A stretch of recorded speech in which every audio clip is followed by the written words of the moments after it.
कोई त्रिभुवन में जिसकी रक्षा नहीं कर सकता, उसकी रक्षा के लिए मां भवानी दुर्गा अपना भयानक रूप धारण करके महिषासुर आदि दैत्यों का मर्दन करती है।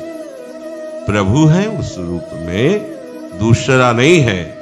उनकी सामर्थ्य कितनी है? दुर्गा कोटि अमित अरिमर्दन। हरि की सामर्थ्य कैसी? अमित दुर्गाओं जैसी।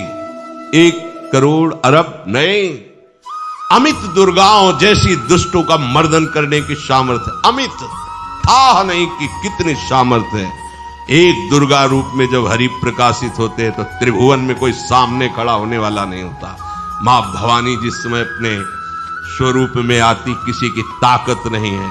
ये शुंभ निशुंभ इतने बलवान दैत्य थे, त्रिभुवन में कोई इनका बाल बांका भी नहीं कर सकता। स्मरण किया समस्त देवताओं ने तो भगवान से ही शक्ति का प्रादुर्भाव हुआ। इतना सुंदर रूप मां भगवती का।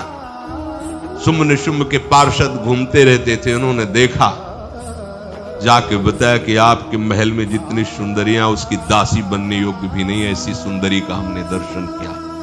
बोले मेरा जाके परिचय बताओ। बोले ऐसा नहीं लगता कि आपके परिचय बताने से केवल आ जाएंगे। तो उनका अगर ऐसा नहीं तो केश कर्षण निर्धूता गौरवा मां गरिष्यति।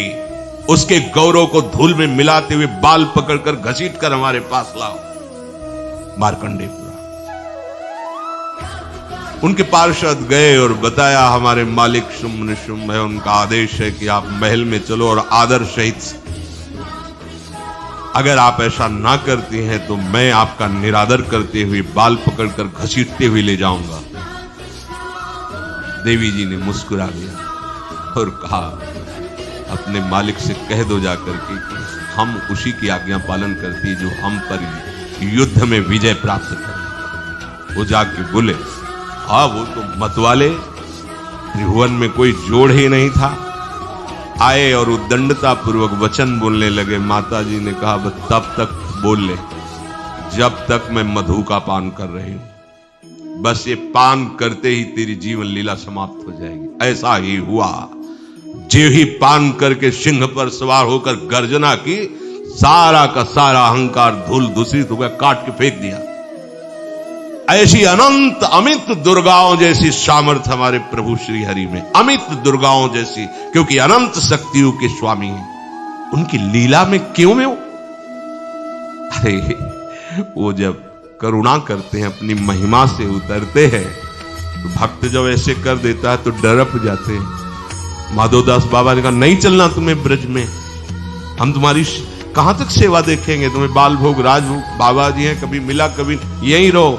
वो बाबा आपके बिना नहीं रह सकते। दोबारा बोल नहीं पाए जब। ये सुन करके हृदय बलिहार होता है। ओ ऐसे सामर्थ्यशाली प्रभु अपने भक्त के प्रेम प्रणय पर भी कितना डरते हैं।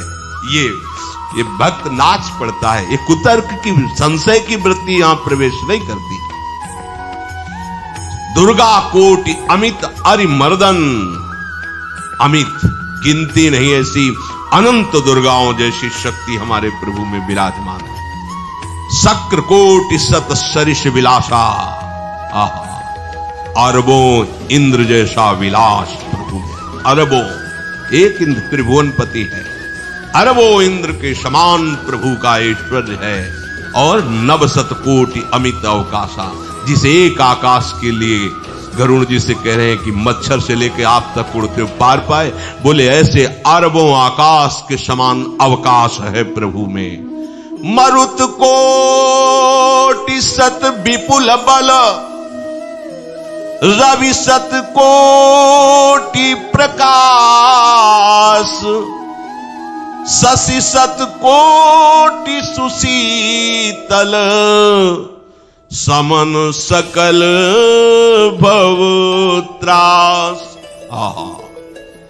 अरबों पवन के समान महान बल है। अगर त्रिभुवन में कोई बल है तो पवन में बल है, वायु बल। बड़े बलवान देव, बल में इनके समान कोई नहीं। इन्हीं के अंश से प्रकट होते पवन पुत्र हनुमान, और इन्हीं के अंश से प्रकट होते पवन पुत्र भीम। बेजो